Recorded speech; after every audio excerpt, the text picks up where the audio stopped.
Hey everybody, this is Niall and Alex with the Drive Home Movie Reviews. And we just saw The Wizard of the Kremlin. It was for this Screen Unseen at the AMC. Very interesting. It's based on a novel by the same name, and it follows the story of how he helped Putin rise to power. And while it's largely fictional, and Paul Dano's character didn't necessarily exist, though he is based on a guy named Vladimir Baronov. Vladimir Baronov. Why are you doing? That's like what they do. No, it's Paul Dano plays the character. He invites this American journalist over to his house. It does detail how Russia basically existed and came to power as it is now under Vladimir Putin during our lifetimes. Yeah.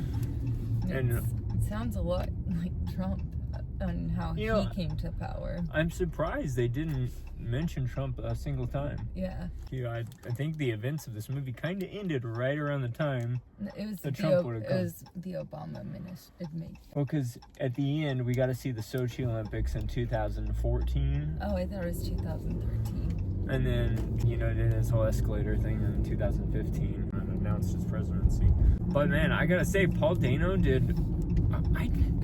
it frustrates me that a guy like so much, who I probably would hate to be friends with, Quentin Tarantino, just went off on Paul Dano. Yeah. And especially in the role he did, he's like, There Will Be Blood. That was such an iconic role for him. He did such a good job. I'm not sure I'd want to see Tarantino's version of it, but anyway, Paul Dano did a great job. Yeah, he always does. Yeah, he's a phenomenal actor. Jude Law plays Putin. Yeah. Mm-hmm. He impressed me so much. Because he embodied that character. I will say, there were certain things where they didn't even try. Like, they had Larry King on there, and the guy didn't look or sound like Larry King at all. I was confused that it was supposed to be Larry King. Yeah, maybe it was supposed to be somebody else, but he had the suspenders and the show and everything. Yeah. And I remember that interview with Putin on there where that was like the first American appearance of this guy, Vladimir Putin, and we're all like, because they were all talking about the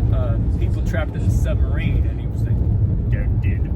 Yeah, there could have been survivors, and they could have saved them. It does, I do believe he's his portrayal. Cynical. Yeah, he's like a paranoid dictator. That's what he is. Really don't touch on a lot of the killings that he's like Putin's famous for, but it does largely focus on how he changed Russian sentiment to go back to the Soviet Union way of like authoritarianism. What we're seeing in the U.S. today.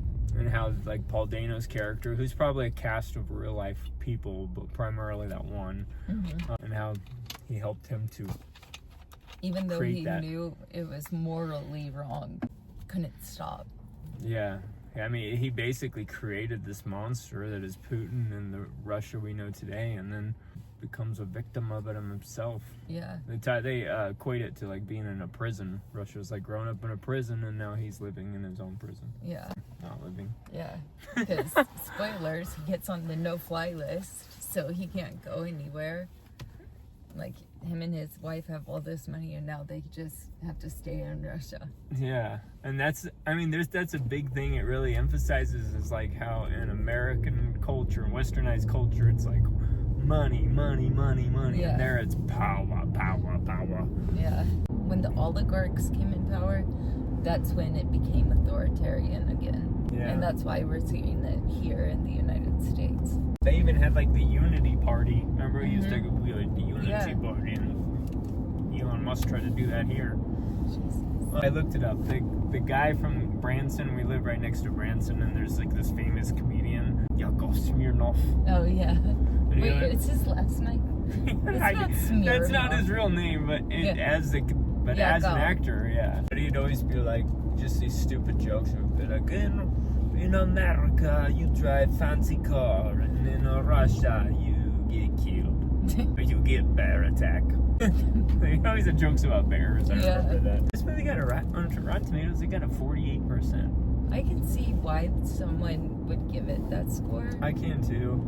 But I liked it a lot more than I thought.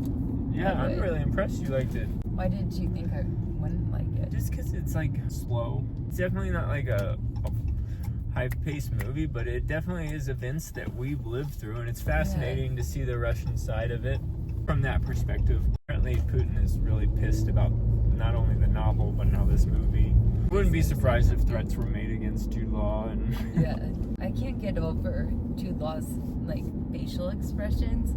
He can accurately get Putin's face down. Like he'll smile and like immediately. Yeah. And like he even does his lips like Putin. It's so similar. Yeah, no, he did a really good job. He's not as a prevalent a force as in the movie as I thought. Like his existence is always there, but he's not on screen a lot.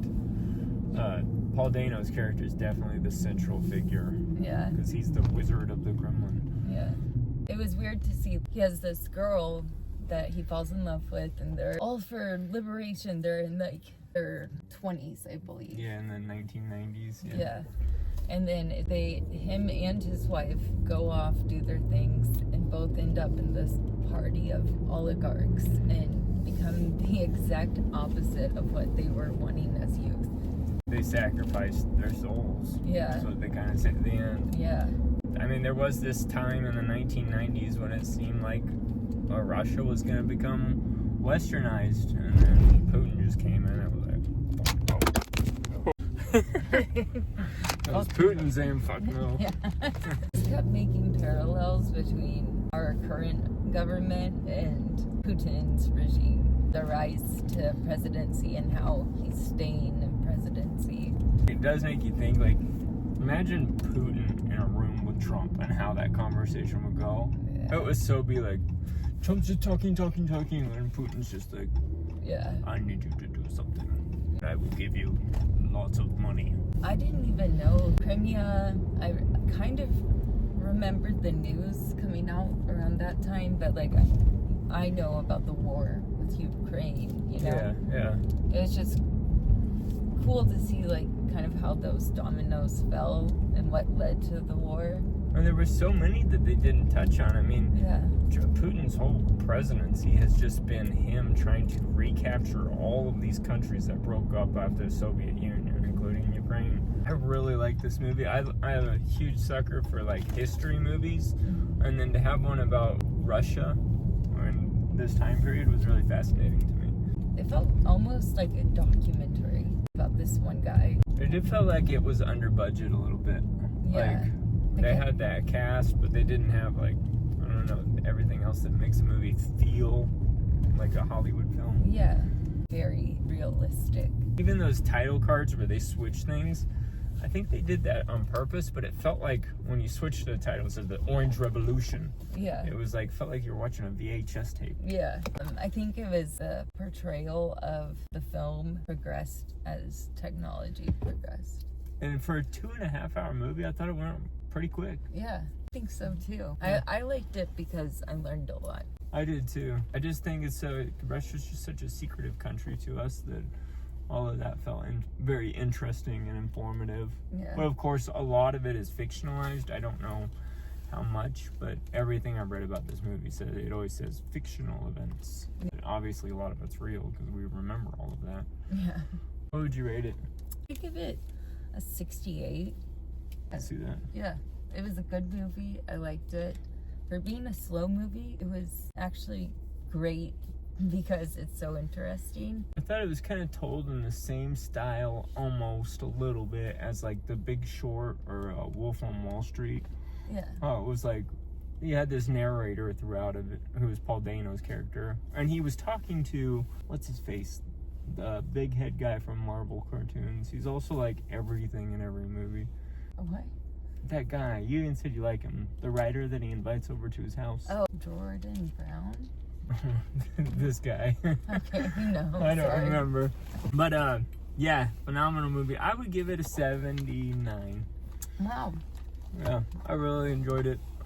I think you should definitely check it out. And I also found it fascinating. I went over there in 2014 around what's happening at the end of this movie, and seeing some of the stuff that's taking place as Putin's shaping Russia looking back at it, I'm like, oh yeah, I can see that.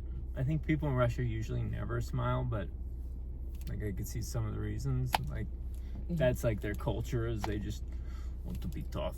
You don't walk around like idiot. Like, hi, how are you doing, neighbor? that's how they think of us. Yeah. I was gonna say the ending, shocking. I did not see that coming. Literally the last 30 seconds of the movie took us both by surprise. We're like, oh shit.